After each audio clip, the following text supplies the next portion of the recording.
Sebagai seorang tokoh, nama Karaeng Patingaloang cukup dikenal meski bukan melalui jalur perjuangan. Jalan yang ia tempuh berbeda, membuatnya dikenang sebagai sosok yang haus akan ilmu pengetahuan. Karaeng Patingaloang adalah Raja Talo ke-8 sekaligus sebagai Perdana Menteri Kerajaan Goa ke-15 Sultan Maliku Said. Ia lahir pada tahun 1600 dan wafat 5 September 1654.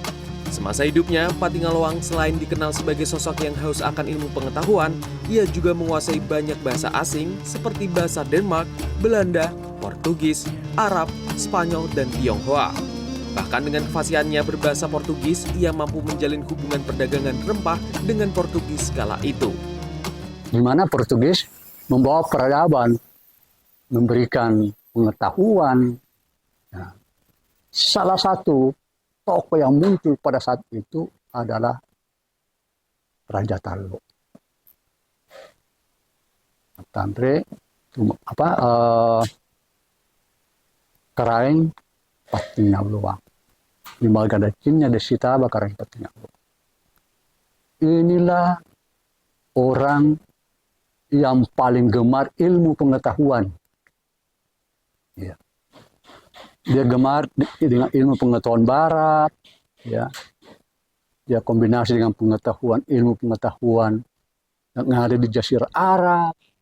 Nah, dia senang mengumpulkan kuda, mengumpulkan yang tidak pernah dia miliki. Karena kecintaannya pada ilmu pengetahuan, nama Karaeng Patingaloang diabadikan sebagai nama sebuah museum.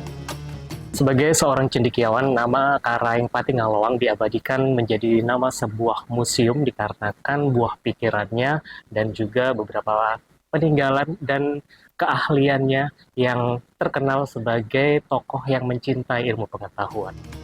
Museum ini berada di Kompleks Benteng Somba Opu, Kabupaten Goa, yang menyimpan berbagai artefak hasil ekskavasi di Benteng Somba Opu. Selain itu, Anda dapat membaca jejak Karaeng Patingaloang melalui historiografi yang berisi berbagai hal akan kecintaannya pada ilmu pengetahuan, seperti kisah pemesanan globe atau bola dunia hingga teropong bintang Galileo. Meski kini barang-barang tersebut belum diketahui rimbanya, namun kisah Karaeng Patingaloang tercatat rapi dalam Pustaka Lontara. Buah pikirannya yang cemerlang masih abadi mengenai kepemimpinan dan masih relevan melintasi zaman sampai detik ini. Seperti 5 sebab keruntuhan negara atau kerajaan jika raja sudah tak mau dinasihati, tak ada lagi orang cerdik pandai, hakim yang gemar menerima suap, banyaknya huru-hara di dalam negeri, dan jika raja tak menyayangi lagi rakyatnya. Ada dalam catatan Lontara, ya ada semacam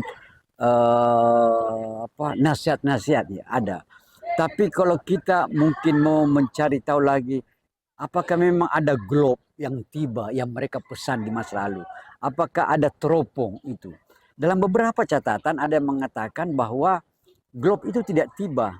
Dia tiba dalam arti ketika dia sudah meninggal. Ya, ada catatan mengatakan bahwa globe itu sudah dibayar. Dia dibayar bukan dengan mata uang, tapi dengan rempah-rempah yang dibayarkannya. Karena demikian besarnya perdagangan rempah pada waktu itu. Tapi globe itu sampai sekarang tidak ada, tidak kelihatan. Ada yang mengatakan dalam catatan itu dia dikembalikan karena yang bersangkutan sudah meninggal. Jika Anda berkunjung ke Kabupaten Goa, Anda dapat menemukan makam Karaeng Patingaloang yang dikebumikan satu area dengan makam Arung Palaka di Kampung Bonto Biraeng, Kelurahan Katangka, Kecamatan Somba Opu. Raff Kahfi, Alwi Fauzi, Makassar.